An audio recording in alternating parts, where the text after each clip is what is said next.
salaamaaleykum mbokk internet yi salaamaaleykum abonné Sampprod salaamaaleykum les artistes plasticiens du monde entier du Sénégal de Saint-Louis particulièrement tey dañ fi ñëw ci benn plateau dans le cadre de l'émission Coup de Pince au cœur di fi recevoir un artiste plasticien du nom de Samba Sarr Samba Sarr nag dina leen bàyyi mbox boppam mais dafa am benn particularité ci li muy liggéey moo tax ñu invité ko tey jii nii moom ak commissaire exposition bi mu monté présentement nii Samba Sarr nag petit-fisu Penda Sarr la Penda Sarr ca Ngawle képp ku nekk Saint-Louis war nga dégg fu ñuy wax Penda Sarr ca Ngawle ndax temps bi ñu nekkee xaleel à chaque fois que nga lekk nga war na yax pour nga yax bi dañ lay wax da ngay wax Penda Sarr ca Ngawle yax bi wàcc danañuy wax moom Samba Sarr nga xamante ne ko surtout Penda Sarr la kan mooy Penda Sarr lan moo war a liggéey bi moom dana waxtaan ak moom ci loolu. Ensuite Alioune Kébé mi nga xamante ne ko mooy commissaire exposition bi aussi dinañu wax exposition bi moom naka la demee concept bi lan la Samba Sarr comme ni ma ko waxee xëy na surtout Penda Sarr la moo tax ñu woo ko tey jii nii mais dafa am en dehors de ça benn concept bu muy développé depuis des années muy concept for soppi boobu aussi dina ci waaw jërëjëf Aminta Gassama donc maa ngi lay ziar bu baax di ziar équipe bi yëpp di la nuyu di la remercier aussi ci sa taxawaay ci li nga xam ne yaa ngi koy def ci artistes plasticiens yi ak les artistes en général donc Samba Sarr laa tudd nekk artiste plasticien dëkk Saint-Louis voilà donc c'est ça. Merci beaucoup Samba ñu jox micro bi Kébé moom mu présenté wu avant ñu dugg ci waxtaan bi. voilà asalaamaaleykum waa Sampprod asalaamaaleykum internautes yi donc man maa ngi tudd Alioune Kébé man maay commissaire d'expo exposition sur Penda Sarr la fille des eaux donc bi am actuellement nii ci musée bu CRDS donc voilà. merci Alioune Kébé moom daanaka jotoon ngeen ko xam parce que jaar na ci kii bi ñu leen di fàttali rek di seen émission Coup de Pince au cœur ngeen di suivre nii ñu leen di ñaan ngeen appuyer sur ngeen abonné wuti appuyer sur cloche bi pour que ngeen mën jot chaque fois que ñu dugal benn vidéo comme ni ma ko waxee Kébé ñëw gis ngeen ko benn yoon jotoon na fi jaar en tant qu'artiste parce que artiste la galériste la commissaire d'exposition la il a plusieurs casquettes en tout cas en tant qu'acteur culturel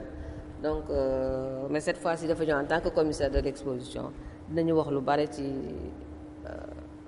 exposition bi Samba Sarr ñu ni surtout Penda Sarr nga est-ce que mën nañu xam kan mooy Penda Sarr. waaw surtout Penda Sarr lañu Penda Sarr moom dafa nekk benn jigéen boo xam ne ma nga bokk ca Fouta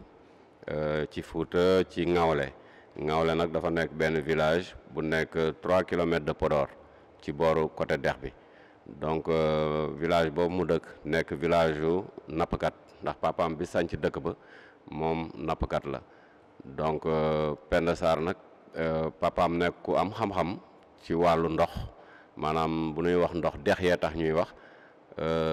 voilà donc xam-xam boobu mu am ci wàllu aussi kaw joor gi am na xam-xamu ndox am xam-xamu kaw joor gi xam-xam boobu nag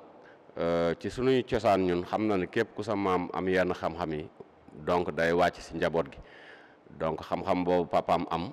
ci wàllu ndox ak ci wàllu kaw jéeri ji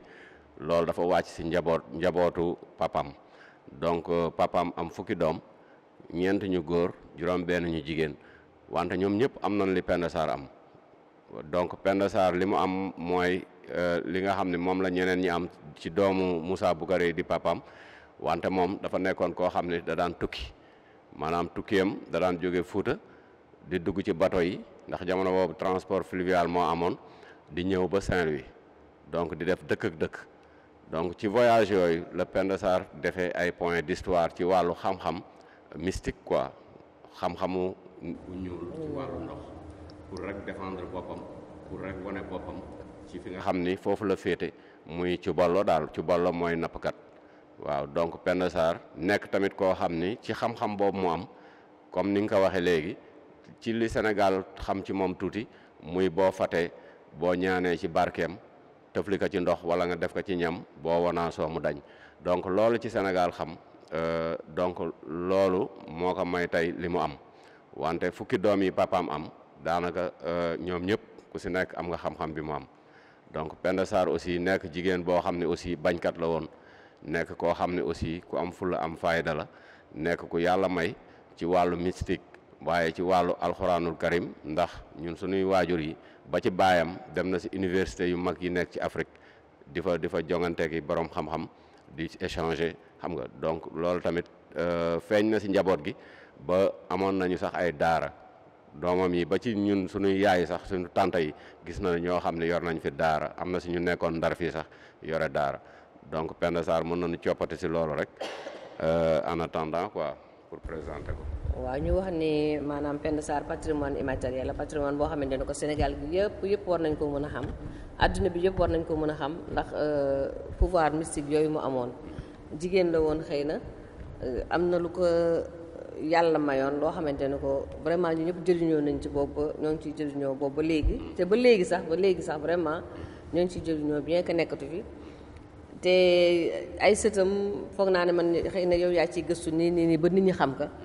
mais ay sëtam yu bare dañu seen bi maam bi disparaître ba léegi amaana ñoo ngi toog jàpp seen jàmbur mais yow naka la dikkalee idée wu ñëw def gëstuwaat ci Penda Sarr dekkalaat Penda Sarr bu baax a baax ba mën ci def une exposition nii. waaw ni ma dikkale mooy comme yàlla dafa dogal ñu féete fi ñu féete muy art plastique bi ñuy def mu nekk loo xam ne aussi art plastique bi ñuy def nii dafa nekk loo xam ne suñu deret la nekk parce que boo demee Ngawle ñoom ay artisan lañ ndax seeni kër seeni gaal seeni mbaal lépp lu ñuy liggéeyee ak lépp lu ñuy njëriñoo ba ci li ñuy lekk sax ñoom ñoo ko produiral seen bopp donc boo fa demee gis construction yi gis ni dëkk bi bindoo da ngay xam ni ñii ay vrai artisan lañu donc artisan boobu moo ñu topp ba man ma mujjee nekk artiste donc bi am naa ci don mais après def naa si formation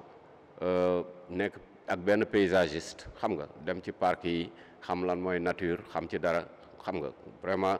loolu noonu dimbale na ma ci mu nekk moyen boo xam ne permettre na ma jox benn plus histoire Penda Sarr ndax plus bi mooy image yi ma si réalisé ndax ci jamonoom moom amul photo wante li nga xam ne moo ma boosté quoi li nga xam ne moo tax ma dugg ci dañu daan nettali histoire Penda Sarr ak Moussa Boukari papaam ak ñeneen sunu papa yi ak sunu yaay yi dañ daan toog di si échanger di wax en même temps ñu daan déglu rajo aussi comme rajo Sénégal léeg-léeg ñu teg ay peekaan ñu koy way xam nga ku mel na Baaba Maal dégg nga ko way na Penda Sarr indi na fi teranga xam nga donc yooyu noonu ñu doon dégg vraiment man mu mos ma intéressé parce que man daanaka suñ may qualifié ci wàllu art man bu ma doon qualifié sama bopp wala boog ñi may suivre di ma qualifié donc dañuy wax ni kii c'est un artiste rédacteur c'est-à-dire man samay produit toujours y a un sujet gis nga donc actualité expo Penda Sarr c'est un sujet donc loolu noonu depuis may jàng école bu nu mosaan jox rédaction bu ma développé rek da ngay gis monsieur bi bu ñëwee danaa ma est-ce que lii dëgg la donc loolu sama fort la woon quoi depuis may xale donc voilà bu loolu weesoo li ma dugal ci li nga wax nii léegi muy jéem a produire histoire Penda Sarr di ko jéem a vulgariser mooy ginnaaw lii nii ma la fi nettali yëpp muy ay moyens parce que foog nga outillé wu pour mën a def yenn yi donc ak nettali bi ñu ko daan nettali di ko wax mu nekk lu ñuy capter ñun di ko tiitaroo vraiment di ko sentir donc loolu noonu dafa dem ba benn jamono donte mos naa dem dëkk ba may xale booba xàmmeewu ma donc bi ma nekkee mag nii yàggul sax en 2017 donc sama papa dañ ko woo ni ko yow yaay doon chef de village ndax dëkk ba aada boobu jógu fa képp ku mag foo mën a ne ci àdduna même bu doon Amérique daan la woo ni la sa tur jot na booy ñëw nga ñëw boo ñëwul nga jox keneen wala boog boo bëggul ñu jox ko topp ca yow donc looloo waral sama baay bi ñu ko oowee 2017 fas yéene ko fal chef de village ma ne loolu de culture la loolu de cosaan la loolu de histoire la man de dinaa dem xooli loolu ba ma demee Ngawle lépp lu ma doon dégg ak lu ñu doon nettali ba ma duggee si dëkk bi rek dama gis loolu yëpp ba ci wàllu éducation ni xale yi di dundee ak mag ñi xam nga dëkk bi ni mu bindoo boo ko doon xool tey day mel ni Gendar ak dex gi xam nga seen tabax yi affaire yooyu ma xool ma ne non li ñu doon wax am na ma sentir loolu donc loolu tamit may na ma doole ba ma gën a plonger pour def recherche ci histoire Penda Sarr parce que fukki at avant tableau bi ma njëkk a defar ci cosaanu Cuballo mu ngi fii si expo bi mooy bi ma tuddee esprit Subalbe ndax kooku imagination la ci sunu maam yi nu doon jete jësit ak yu mel noonu ma def imagination réaliser tableau boobu mu nekk ak man fukki at avant may jot document yi ma réaliser tey expo bi donc li ma gën a poussé ci loolu gannaaw ba ma amee yooyu yëpp éléments yi mu intéressé ma ak découverte bi ma def dama mos a toogee sama papa ñuy waxtaan ginnaaw ban ka fale chef de village ma ànd ak moom découvrir fa histoire naka la ñuy fale ak naka lañ koy defee donc mu nekk loo xam ne cosaan la bi ñu dellu see Ndar parce que à chaque fois balaa nuy fal nit rek day fekk mage na ndax dañ ni mag rek a fay jiite dañuy toog di waxtaan rek mu ne ma man bu doon sama sago Ngawle damay organiser benn séminaire pour Ngawle bi mu ko waxee rek ma xool ko quoi ma xam ne kii néew na doole amatul temps démarché mais naka la mën a amee idée boobu quoi au moment de la fin de sa vie affaire boobu choqué ma quoi ma ne non kii li mu bëgg nii man dinaa ko def tout à fait. donc bi ma demee dellu gàmmu foofu gàmmu parce que gàmmu comme jeunesse Ngawle yëpp dañ fay daje famille bi yëpp ba ma delloowaatee Ngawle à tête reposée di xoolaat di inspiré wu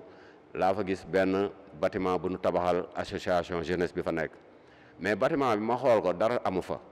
lu dul dañ ko def dencukaay ak yu mel noonu donc ma waxtaan seeg sama benn jarbaat bu bokk si association bi ma ne ko mais seen tabax bi waroon ngeen ko mën a def këru culture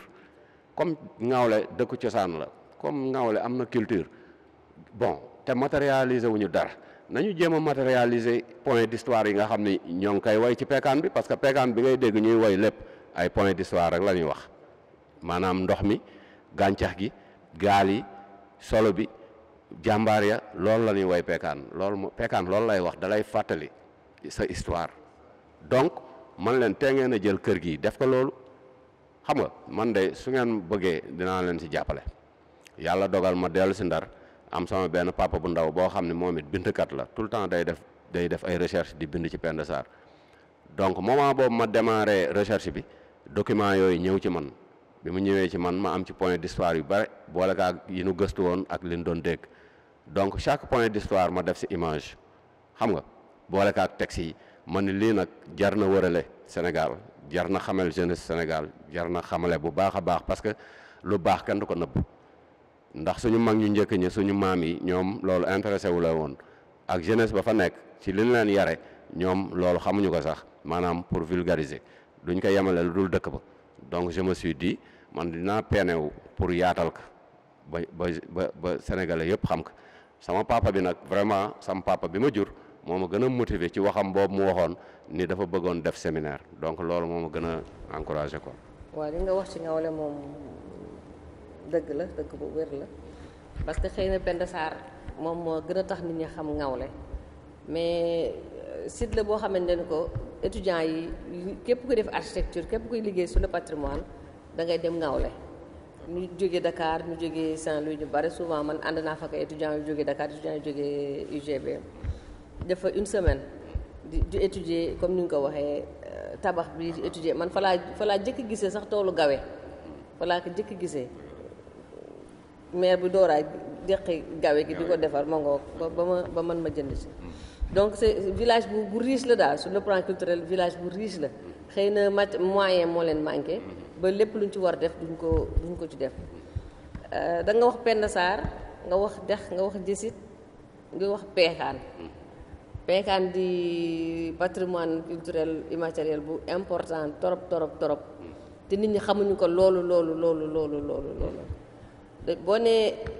bi ñuy may fàttaliku am na fan yee ñu fi doon def peekaan ci sunu booru dex yi nii képp ko nit ñi bëggoon ñëw ñëpp dañ naan dans seen bopp dañ naan ana jësit yi parce que ñoom peekaan ak jësit ñoo ànd man ne xëy na avant peut-être mënoon na nekk mais léegi nii comme ni nga waxee dañuy wax environnement la ñuy wax daal waxuñu leneen mais naka la ci biir waxu environnement boobu naka lañ ciy waxee di ci waxee ba jësit génn ci dex gi loolu naka la. waaw loolu mooy comme li ma wax rek muy xam-xamu mystique bi nga xam ne moom la yàlla jox borom dëkk ba mu wesaare ko ci njaboot gi donc loolu boo xoolee ay jat la quoi ay jat la ndax ñoom yàlla may na leen ca dëkk bi fii ba Thiès man dégg naa loolu fii ba Ziguinchor fépp foo xam ni mosoon na am lépp luy gaañe comme ay rab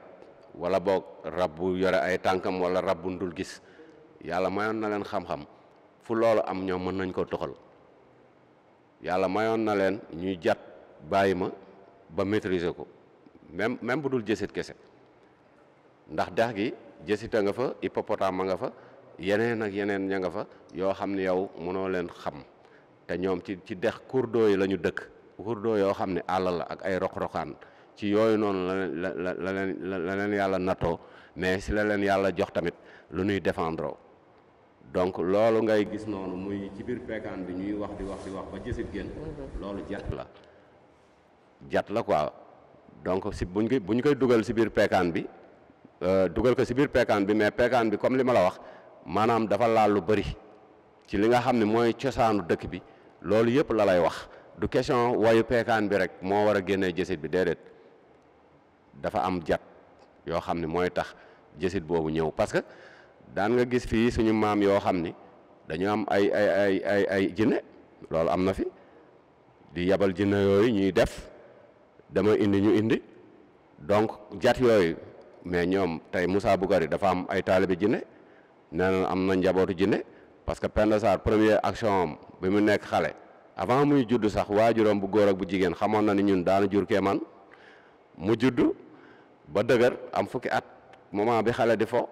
mu dem dex ga di sangu ji ànd ak ay xaritam daa di réer si dex gi ba xarit yi yaakaar ni kii daal lab ñu wër ba sonn gis nu ko bi ñu dellu see wax ko baayam mais baayam moom comme day jokkoog ña fa ne moom xam na ne labul mais dafa ne patt ni ok quelque temps après Penda Sarr dellu si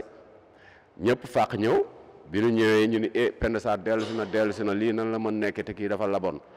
paa bi taaj ñëpp ñu toog mun leen kii ba ngeen ma waxee lab na man xamoon naa ni labul mais dama doon xaar mu ñëw pour ma woo leen expliquer leen kii mooy kan kii nii fa mu demoon moom foofu noonu am na fay mbokk d'ailleurs Penda Sarr moom moo confirmé loolu ndax dafa ñëw ni ko bàyyi fi ma demoon ñi ma yóbbu woon bi ma yóbboo ba ma àgg dan la doon laajte yow di laaj sama yaay di laaj diw ak diw kon ñun dañu am mbokk si biir ndox mi mu ni ko effectivement ci la dëkk bi commencé xam ni Penda Sarr mi du neen si la ko papaam aar xam ni kii nii dina siiw daal dina def ay affaire donc jësit boobu peekaan boobu ñuy woy ba génnee jësit jat la ci biir peekaan ay wax la ci biir peekaan donc loolu la quoi.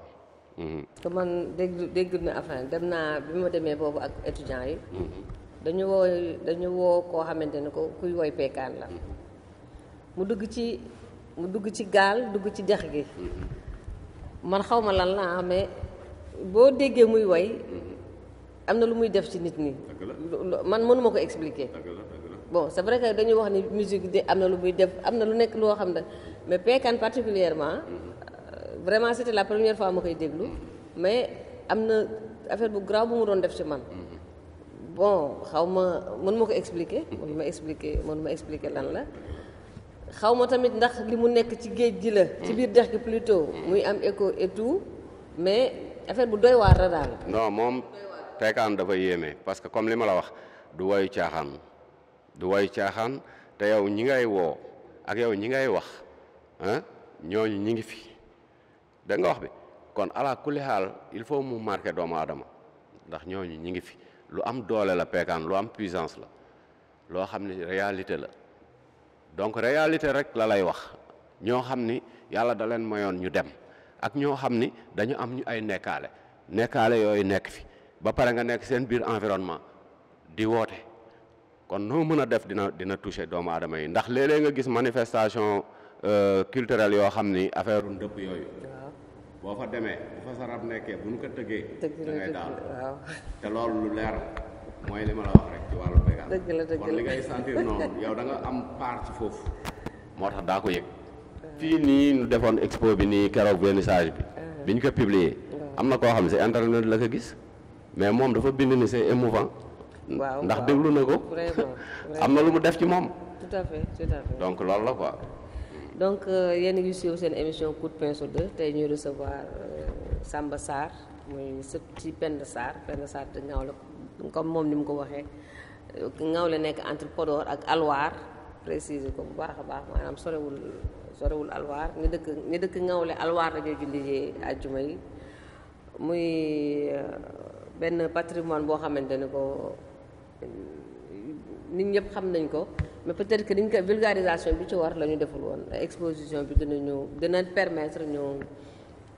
gën ko xam may tourné wu ci Aliou Kébé nga xamante ne ko mooy commissaire expo bi Kébé xëy na tàmm nga nekk commissaire expo mais bii dafa am particularité vraiment ku ñëw ci expo bi daa xam ne am na particularité dëgg lan moo waral à quoi est due cette particularité justement. Bon parce que Penda Sarr la déjà.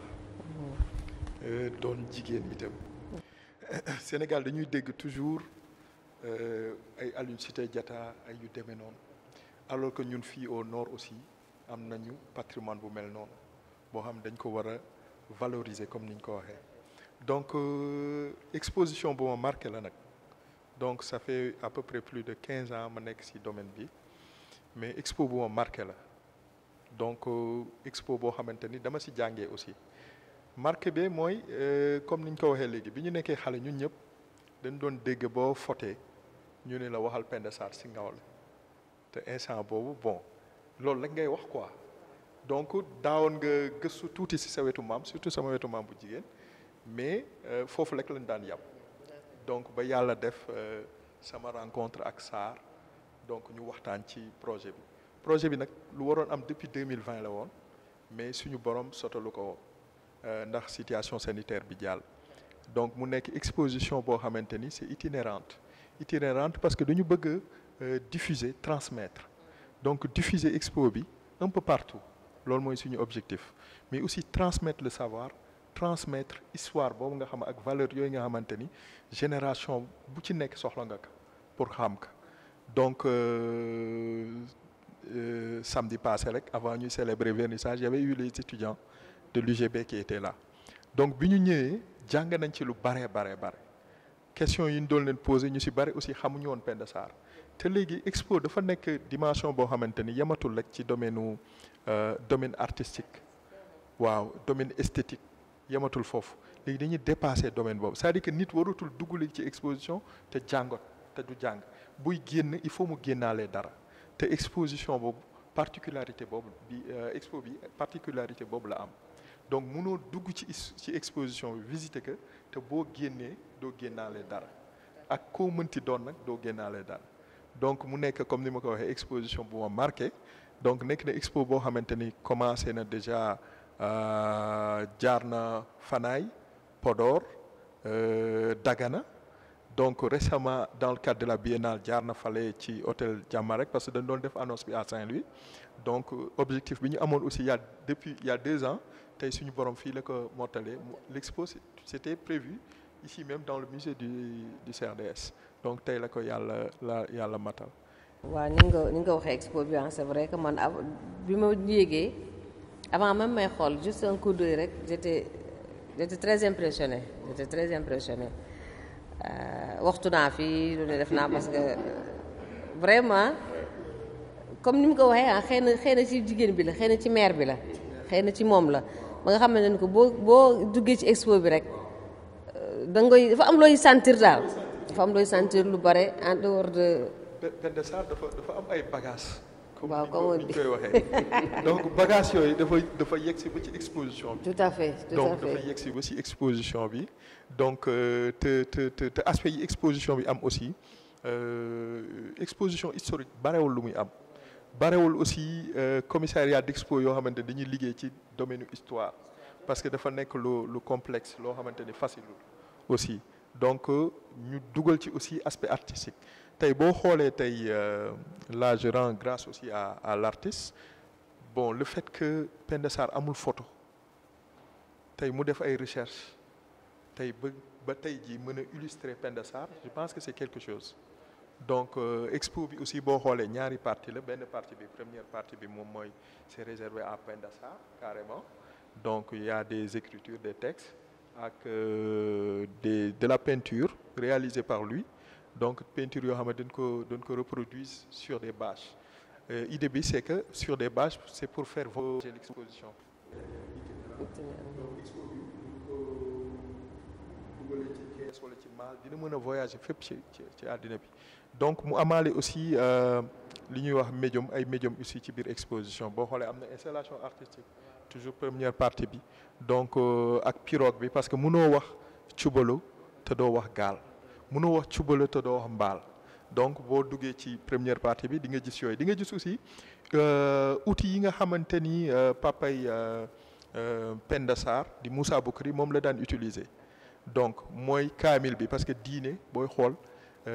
ci wàllu taarix ci wàllu histoire côté Fuuta lu duggee Sénégal donc ñoom ay nitu diine la ñu woon donc moo tax nga gis kaamil beeg maktum beeg tabala beeg ak même arme bi nga xamante ni par exemple tabala nguudaan donc tabala nguudaan boobu ñu bare buñ ko gisee mooy fusil bi donc c'est impressionnant ñu bare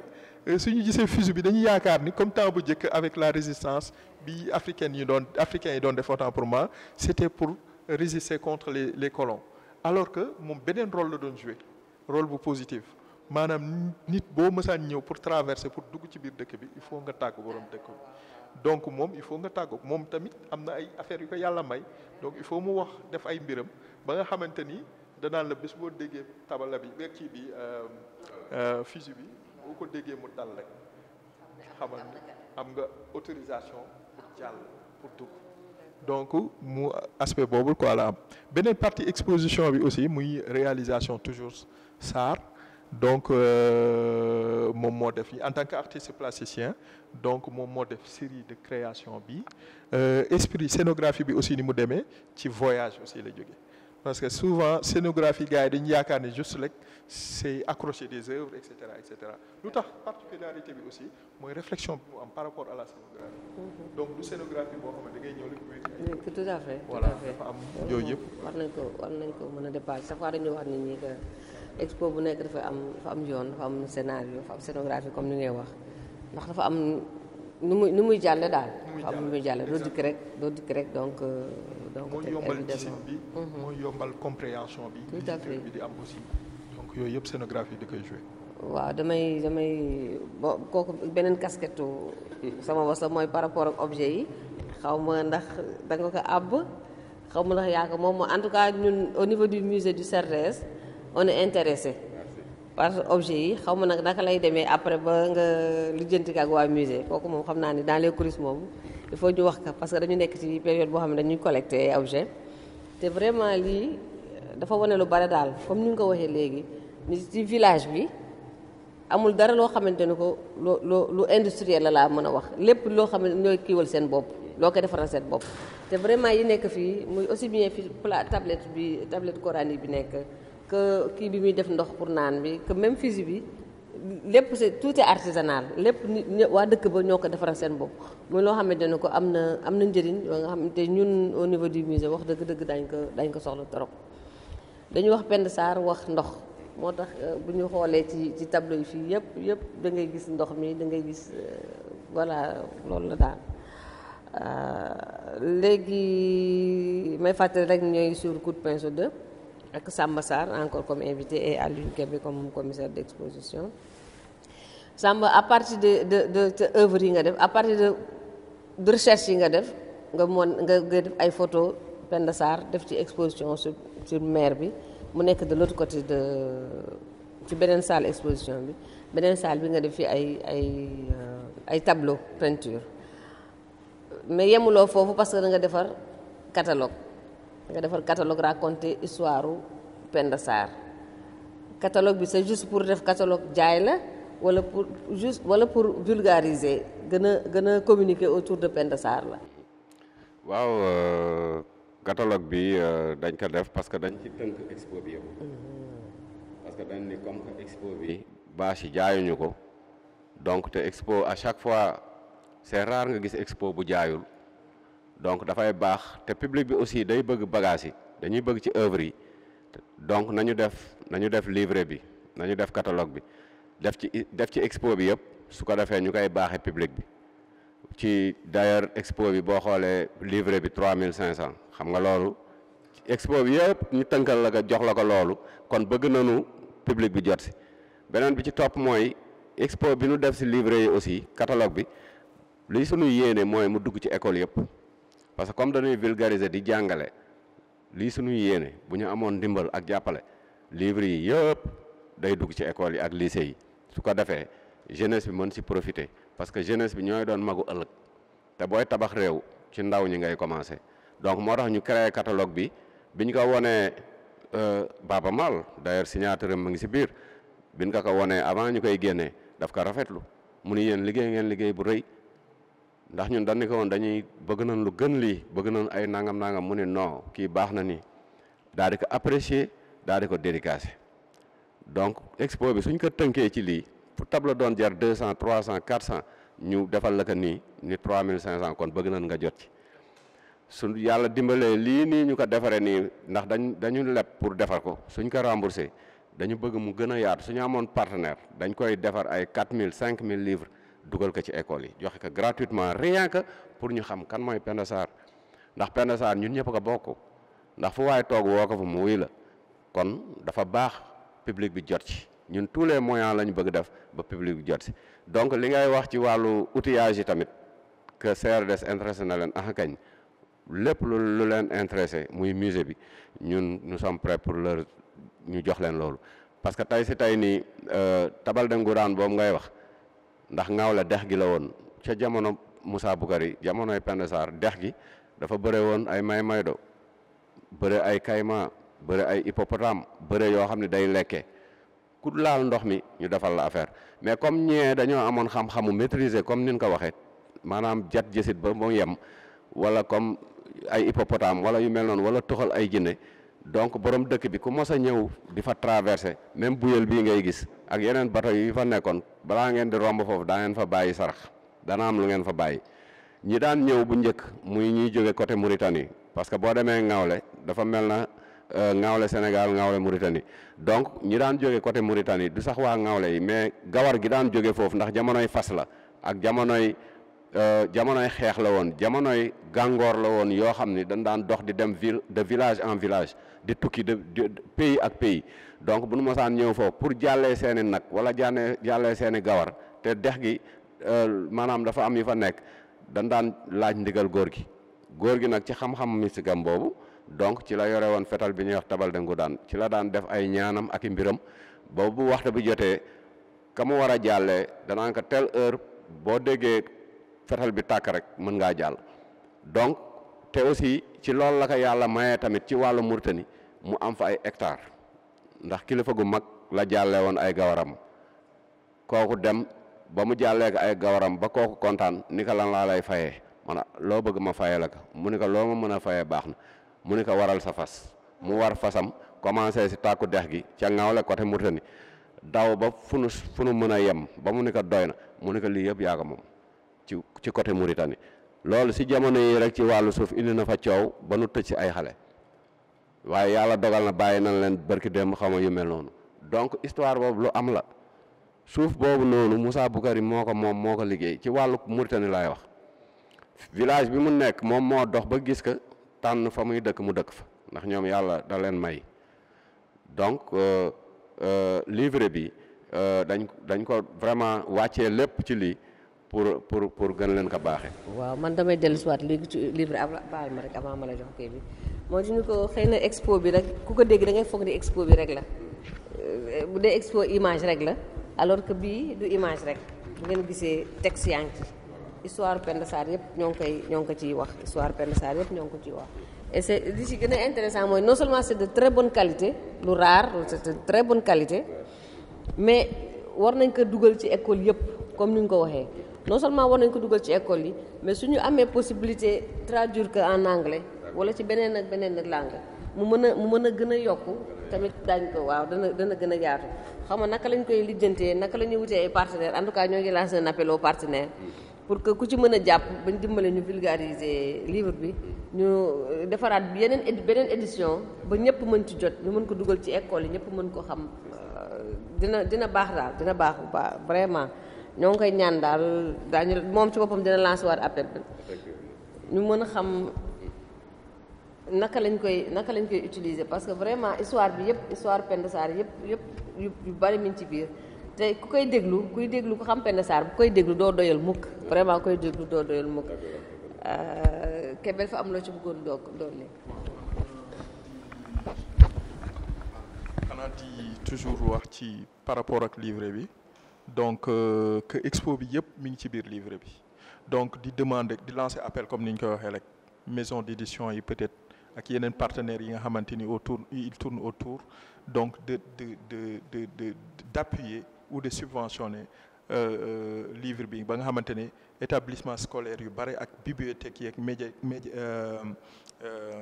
médiathèques yi dinañu ko mën a am donc loolu moom lu am solo la te loolu moom bu amee franchement njëriñ bu mag lay doon ci xale yi aussi donc loolu laa amoon ci lu ma doon. baax na de toute façon ñun au niveau du musée moom daañu ko exploité parce que sunu activité future yi ñuy ñëw à partir du mois d'octobre daañu ko exploité bu baax a baax parce que dañuy dugal le compte carrément dañ koy dugalee ci visite musée bi dañ ko bëgg dugal plutôt ci visite musée bi donc Penda Sarr am nañ ci lu bari lu ci nit mën a raconter keroog ci vernissage bi am na ay anecdotes yu bari yu ñuy wax ci Penda Sarr est-ce que mën nga ñu ci wax benn wala ñaar. waaw benn bi ma leen di wax ci Penda Sarr en fait benn anecdote mooy bi mu ñëwee Ndar ndax loolu lu mu néew am na ñu ko xam ñu bëri tamit point boobu bi mu ñëwee Ndar comme que moom mool la te xam nga mool dafa aadoo fu mu ñëwee ci tefes wala ci marché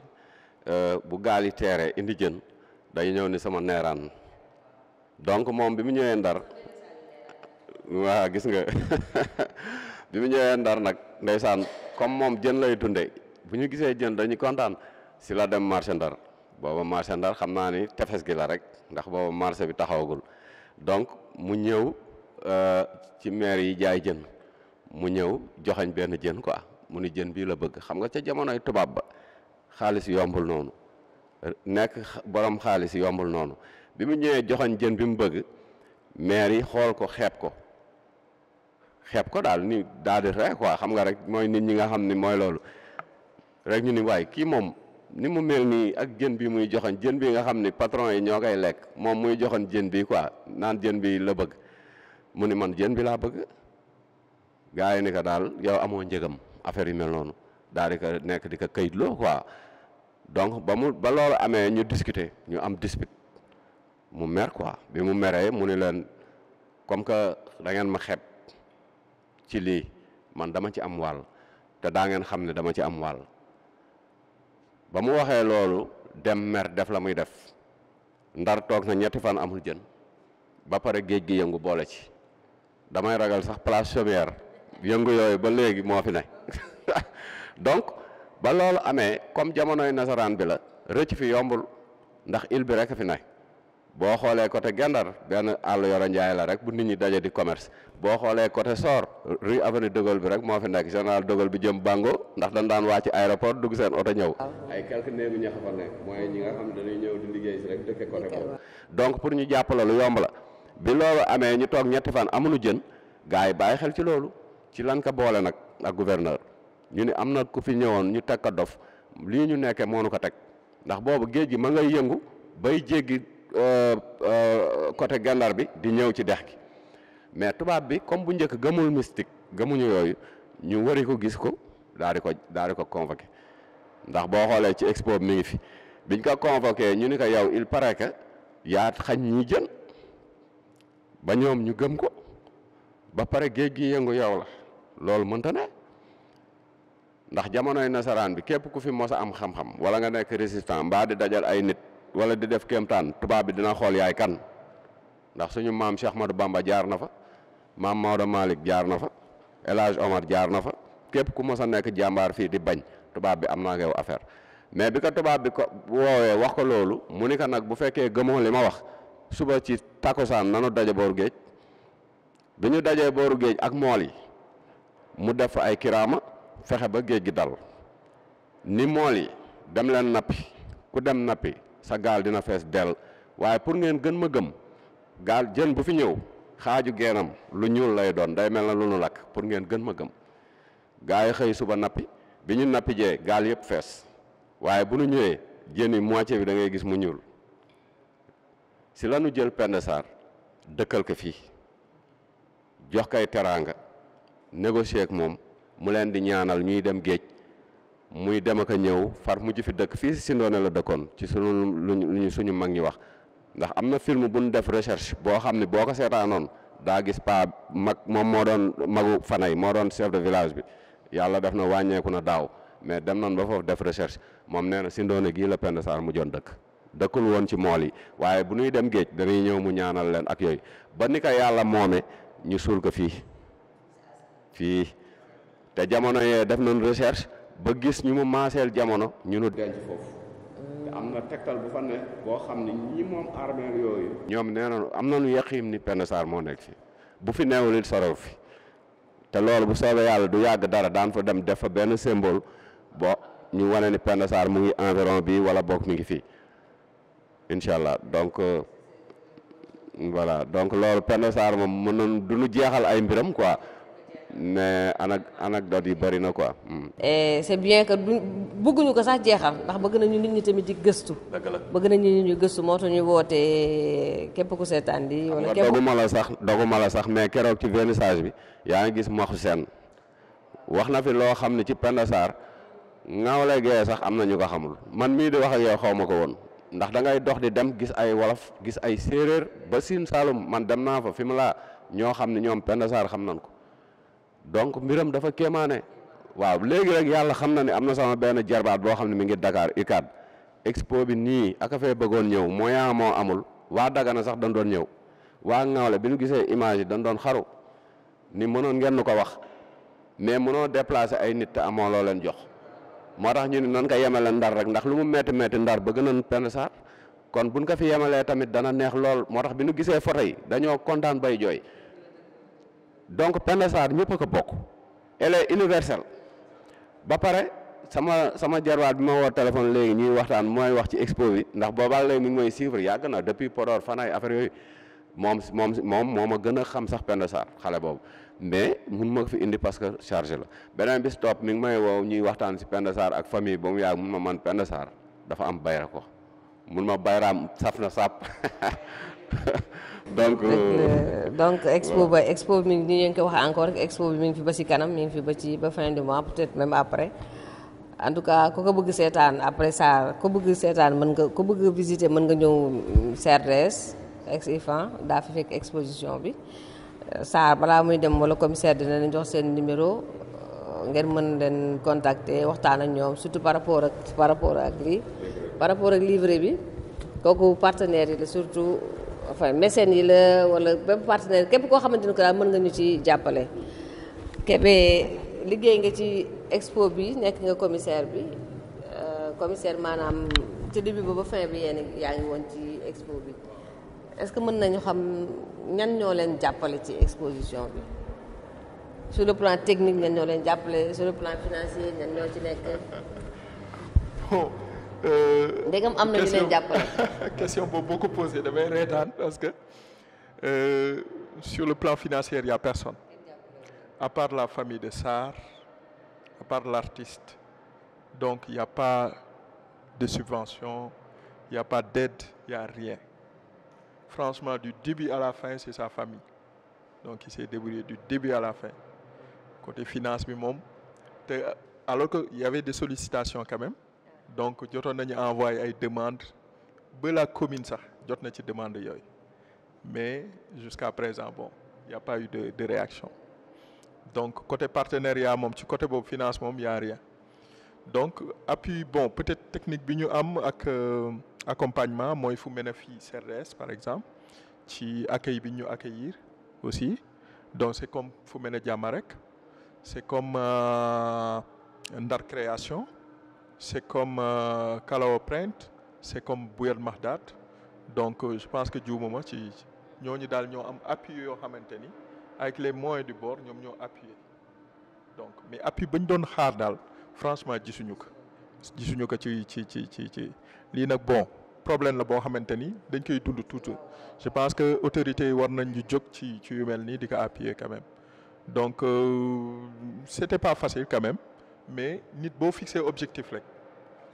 donc toujours objectif ba ngay xool doo xool moyen doo xool dara da ngay xam ne rek comme li ñuy wax toujours philosophie artistique bi aussi moom l'impossible n'existe pas c'est toujours possible donc loo mënti wax rek c'est possible jusqu'aux preuve du contraire te loolu la yàlla def aussi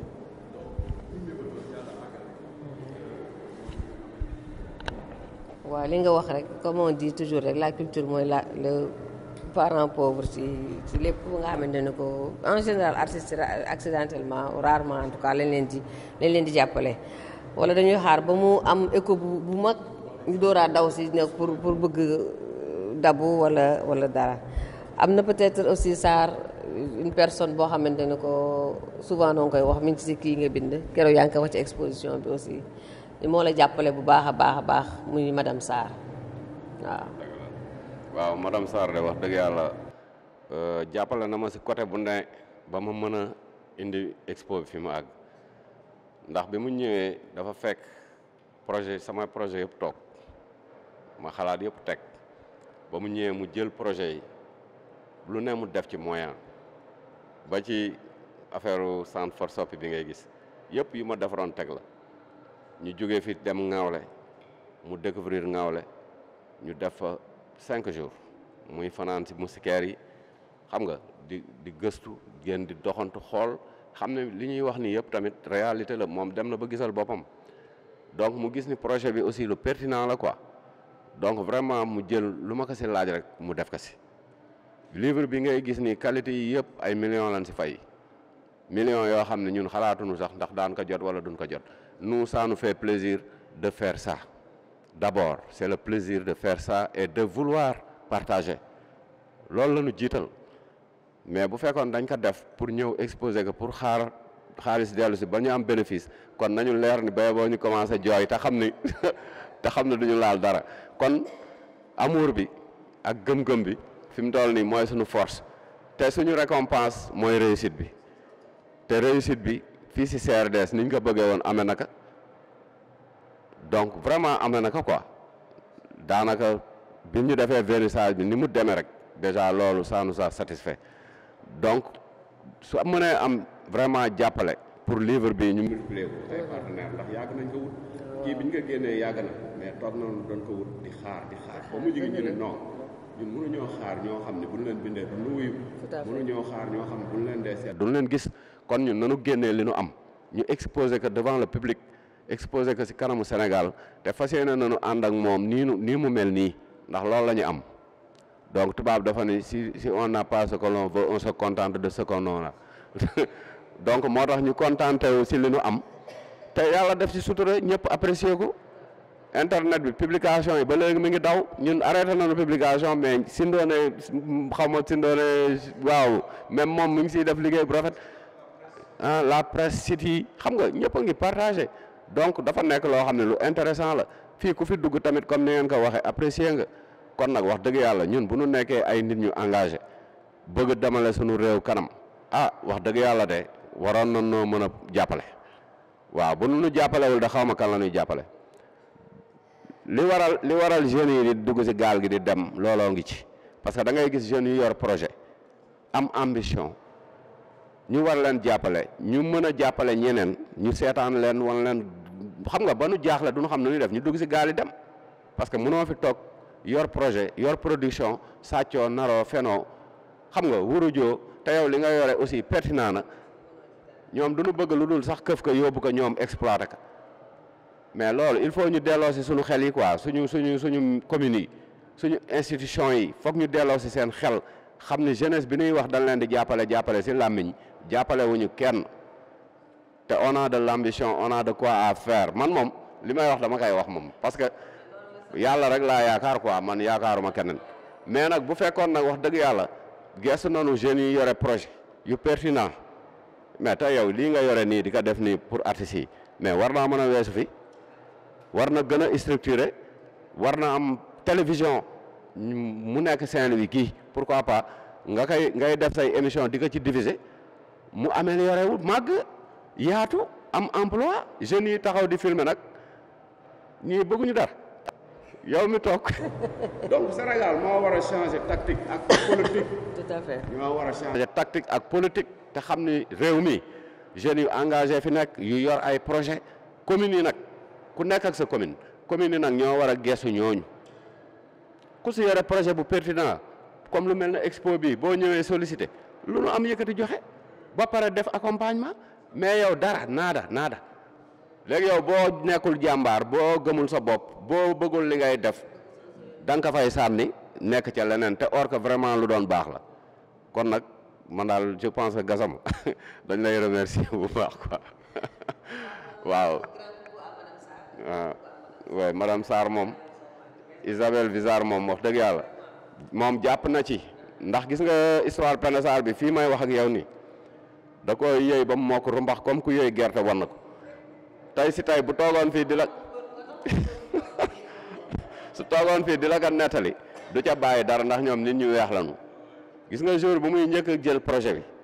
fekk ma defoon ko ci ma photocopier woon ko def ko ci ay papier yu weex ma denc ko noonu far yàlla def sama atelier ba ndeysaan ndax àdduna du dara njëlbeen du dara sama atelier ba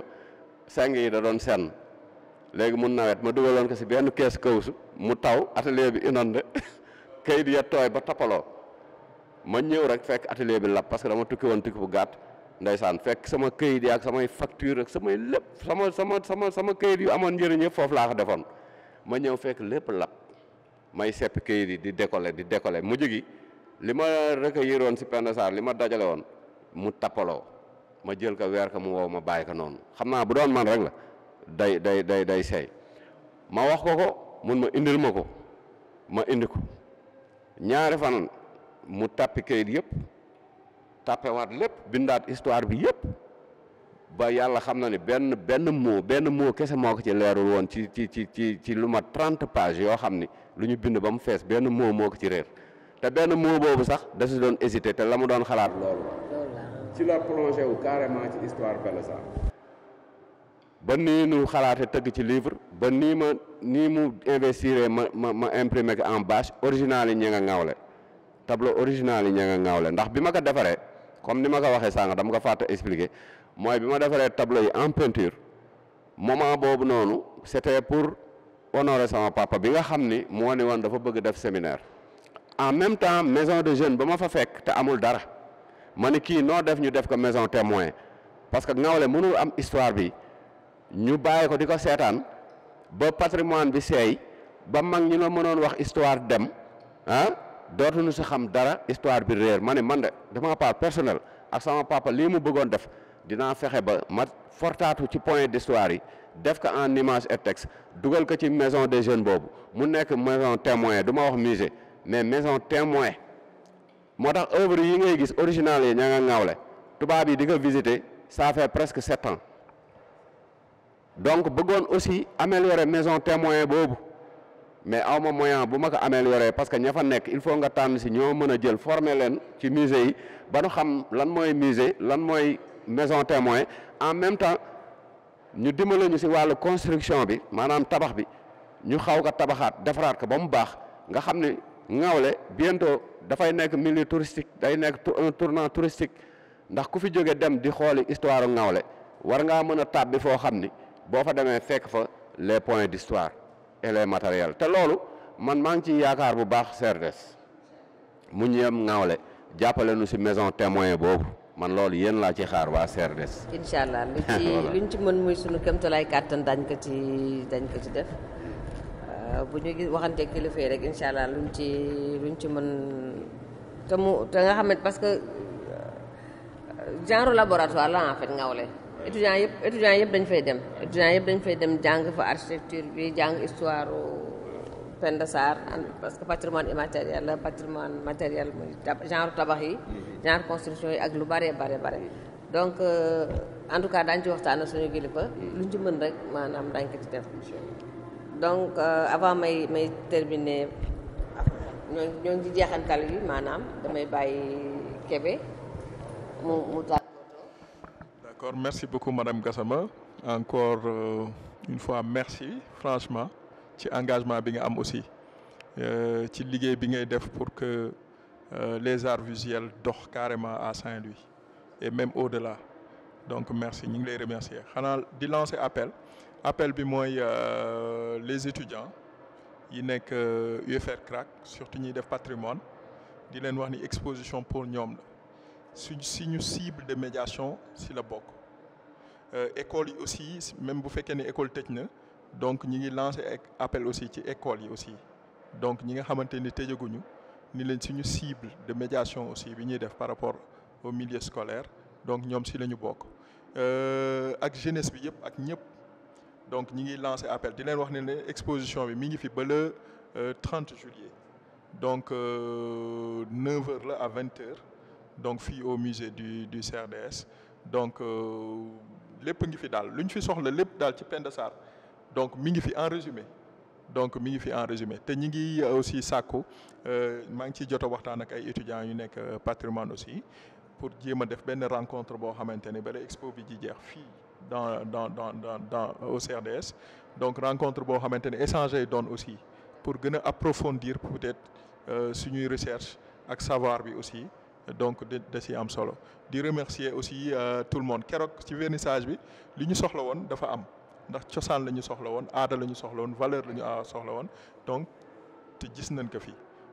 macha allah di remercier aussi Sarr donc ci liggéey bi ñuy liggéey di remercier artistes saint-louisiens yëpp di la remercier di remercier le musée ak les partenaires qui nous ont accompagnés donc di ñaan aussi comme ni ñu ko waxee ci livre bi si partenaire wala mécène bu ñu mën a jàppale ba nga xamante ni daan ko aussi traduire en anglais nga xamante ni dina nekk diffusion bi dina gën a large donc foofu lay terminer donc merci beaucoup. Merci Sarr merci Kébé Culture Sarr ce dernier mot. waaw ñu ngi remercier vraiment seen chaîne bi nga xam ne aussi mi ngi taxawal culture donc di la remercier bu baax sa taxawaay Gassama donc di remercier Aline Kébé aussi ci expo bi nga xam ni moom lañ def si ñaari weer yi ndax taxawaay na taxawaay bu mat sëkk parce que newoon na ma man lii dama koy jël à cœur dama koy jël comme sama yëf donc te loolu def na ko wane na ko donc moom tamit mu yore structure fas yéene taxawal structure scénographie commissaire expo yore kii bu tudd Baobab waaw donc moom tamit yal na ko yàlla jàppale parce que mooy li ma doon wax léegi rek y a des jeunes yi am nañ projet quoi am nañ ambition bëgg nañ toog seen réew defar liggéey ak seen doomu réew donc ñun ci loolu la ñuy dox donc vraiment di la remercier di remercier Kébé bu baax si sa taxawaay parce que voilà donc madame Sarr Isabelle Vizar xam nga moom tamit moom mënuñu koo fay moom mënuñu ko fay on peut pas te remercier Isabelle Vizar on peut pas te remercier donc dans cette émission à travers cette émission on vous remercie beaucoup d'avoir investi pour qu'on puisse réaliser cette belle exposition et faire aussi profiter le public sénégalais d'élargir l'histoire de Penda Sarr donc vraiment Isabelle Vizar on vous remercie de passage et on remercie aussi ñu ngi remercier ñëpp ñi nga xam ni ñu ngi apprécier expo bi ak ñëpp ñi nga xam ni vraiment jàpp nañ si aussi ak ñi nga xam ne teewoon nañu si vernissage bi xam nga di remercier Jules Mal Souleymane Mal mi nga xam ne moo doon def pekaan ndax moom jeune la te aussi ñaari nit ñoo fi def pekaan ci Fuuta muy Souleymane Mal ak Ngaari Ngawle te ñooñu Ngawle lañ bokk kon pekaan origine u Ngawle la donc moom laa invité woon d'honneur mu jógee Ngawle ñëw parce que mun maa woon indi ñëpp ba mu ñëwee tamit def na fi pekaan bu saf sap gis nga keroog image yi bi ñu ko dugalee si groupe Ngawle yi suñu mbokk yi je te jure dafa am lu mu yeewaat foofu parce que entre Sarr ak Mal fi ñu bokkee fi mu jógee ba mu ñëw moom accueillir ma indi ma dugal ma ci pekaan loolu dafa am beneen effet bu mu fa def ñu bëre jooy nañ fa ñu bëre fii ba Mauritanie suñu mbokk yi fii ba France c'était émouvant non vraiment dafa am leneen lu mu defaat beneen lien bu mu tisewaat bu mu renforcer ci dëkk ba donc ñun vraiment expo bi li mu réussir du yemul fii li mu réussir yemul fii donc voilà foofu daal baal ma de donc damay dellu si waat parce que perspective yi aussi mooy que ni comme ni ma waxoon ci njëlbeen mooy faire voyager l'exposition donc bu ñu jógee fii bëgg nañu dem université bëgg nañu dem Dakar bëgg nañu dem ci dëkk yu bare donc ba ci perspective yi aussi au niveau international si la bokk parce que nit booy viser aussi da ngay viser de loin donc du luy yam fii daal mën nañu ni début la boo xamante ni donc démarré nañ ko ci kàttan suñu borom mais bëgg nañu daal fii léegi déwoon mu fekk ñu nga xamante ni dañu ko diffuser un peu partout donc ci àddina bi Mali aussi si la bokk donc Mali si la bokk exactement voilà donc di remercier si li ñu fàtte woon les jeunes du collectif Waar donc ñoom aussi mention spéciale ci scénographie bi bu taxawee. grâce à eux aussi waaw merci donc à mes invités mention spéciale à Madame Elisabeth Bizarre Sarr vraiment def na lu rëy elle a accompagné son mari durant tout le projet en amont en aval te mi ngi ciy jàpp ba léegi en tout cas merci Elisabeth merci vraiment pour cet appui là merci pour ce soutien vous l'avez fait pour votre mari mais vous l'avez fait pour tous les artistes du monde entier di leen di gërëm yéen tamit aussi ci exposition bi lii première partie émission la parce que Penda Sarr daf ñu dab parce que Sarr dañ ko war jëlaat ci For Soppi parce que comme concept For Soppi moom moo ko créé il faut que ñu vulgariser concept For Soppi moom dañ ko jëlaat après ak For Soppi deuxième partie émission bi ñu leen di remercier ñi ko jàppale ñëpp enfin ñi ko jàppale Elisabeth particulièrement moom mi ci def kiiwam le commissaire le collectif Waar ak képp koo xamante ni ak femme yi nga xamante ni ko keroog ñoo solu cosaan ànd ak invité d'honneur bi mu ñëw woy ko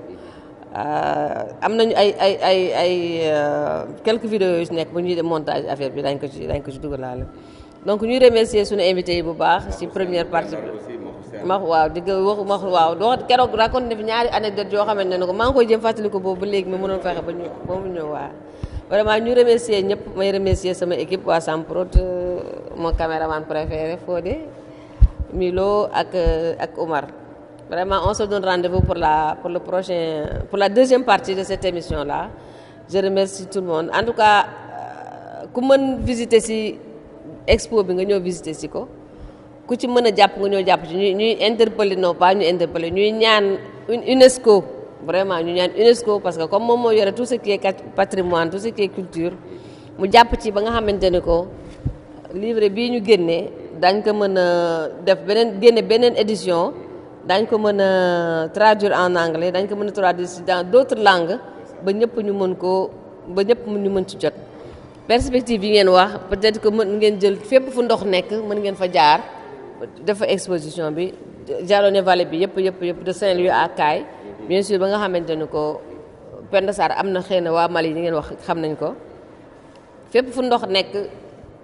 fépp foo waxee Penda Sarr ñu mën fa yóbbu Penda Sarr ba nit ñi gën ko xam daal merci encore à tous les deux merci à tout le monde et on se donne rendez-vous pour la deuxième partie merci